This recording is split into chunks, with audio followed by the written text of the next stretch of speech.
right, so here we go. This one has been on my mind for a while, and it is why she loves the bad boys or why he loves the bad girls and how to love him. Like, why does it seem like they only go after people that are bad for them? And then here you are, just wanting to love them and they don't want you. So the simple answer to that would be they want the person who is the bad boy or the bad girl because that person has confidence. And naturally, we are drawn to people who have confidence. We're drawn to people who are self-aware because we know instinctually that's a person that I'm not going to have to, put too much of myself into. That's somebody that I don't have to fill up too much. And we know that long term, somebody who you're constantly having to pour into and constantly having to lift up, that gets annoying after a while. We don't want to have to do that. I understand that people need that sometimes. I've needed it. Everybody has needed that at some point. But for one person to be that for you is just not realistic.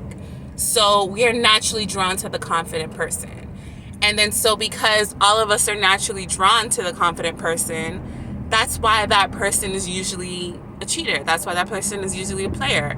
That's why that person usually comes with all kinds of other baggage because they've had more people to interact with. So that means that they've probably been put in more positions to experience pain and to experience loss. So they're going to be coming with a whole bunch of other stuff. But we deal with that other stuff because it's the confidence that we're after. So it's kind of like, I want the confidence, but it seems like the only way to get it is to deal with, I know that I'm going to have to deal with them being a player. I know that I'm going to have to deal with them cheating. I know that I'm going to have to deal with whatever issue they have because that's just what comes along with the confidence. And so because we don't understand that that's what's going on and that's the whole vibe behind it, we deal with it. We deal with it and we think, okay, well, eventually they'll heal and, I don't want them to get away because, they're confident. That's hard to find.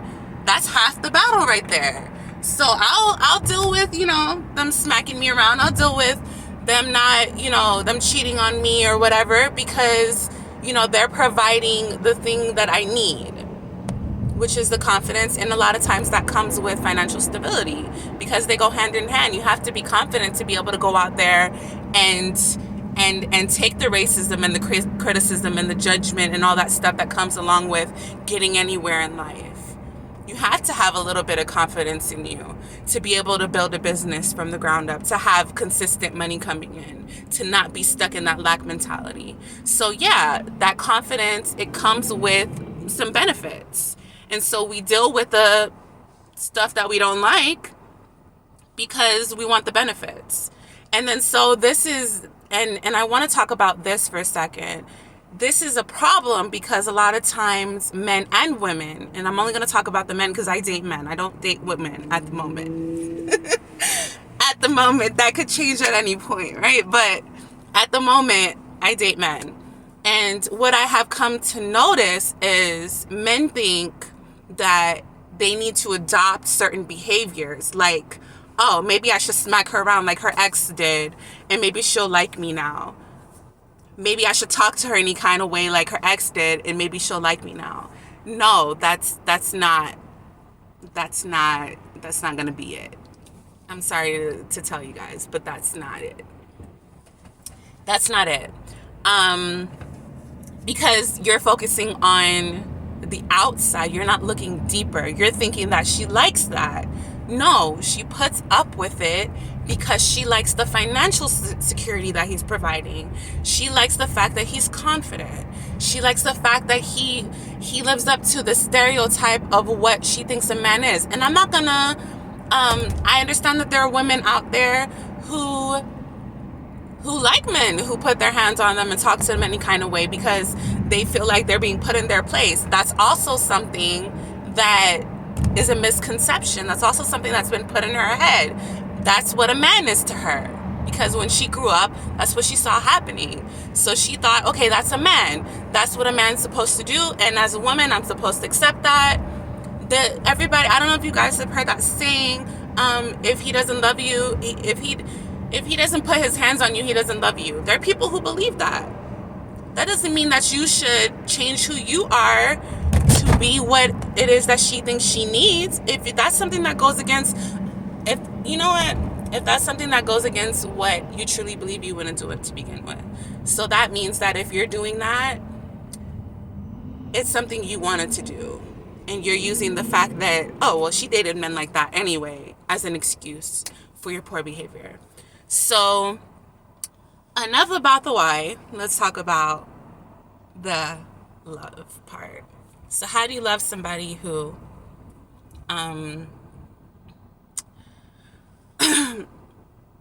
who likes people that are bad for them? You don't. You don't. Well, you do, but you don't stay with them. Or maybe you do. Like I said in other videos, it's all going to depend on your dynamics with that person. It's all going to depend on what it is that you want out of the situation. Now, if you were just there to use them for whatever it is that they provided, the emotional stability, the support, whatever, then stick around and you guys will get some great lessons out of it.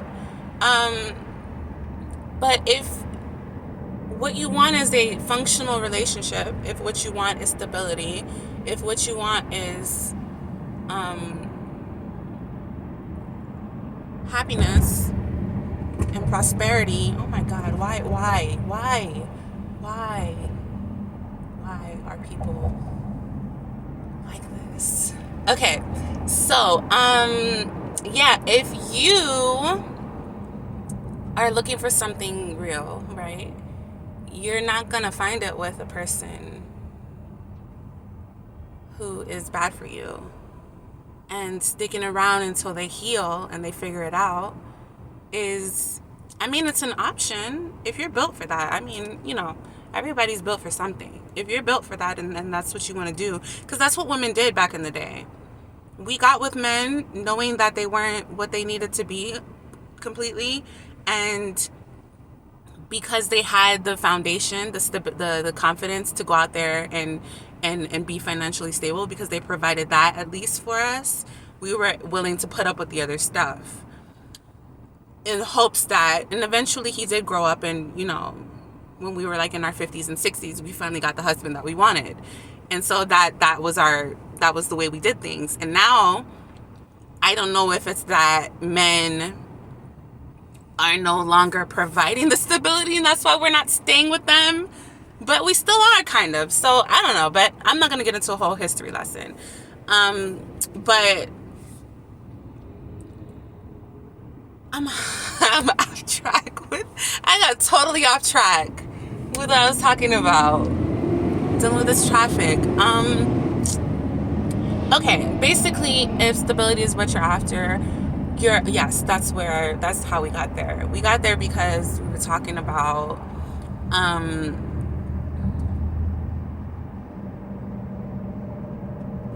give me a second, guys. Let me regain my composure, because these people really stopped in the middle of the road for no reason. What if I had hit them?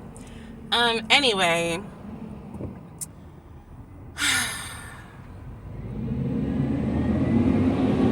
this video is getting long. Oh yeah, so staying, hoping that they're gonna get better in the future. It worked. It worked. Just understand that it's not gonna happen overnight. It's gonna take years. The perfect example is The Color Purple. Look how long Miss Celie waited for Mr. to get his fucking shit together. Look how long he waited. She had to wait. Look how long. 40 years.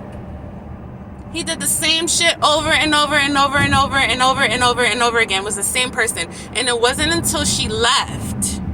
Was not until she left that he figured it out and finally did the right thing.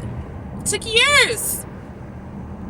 That is a perfect example of that. So if you guys haven't seen The Color Purple, please go watch that, because I've seen like snippets of it, because when they used to show it on the TV, I don't know, like when movies go on the TV, I feel like they cut out parts of it, or maybe I just didn't get to watch the whole thing in like together, or maybe I remember seeing like a lot of the scenes, but like seeing it all together, especially with my perspective now, was like really good.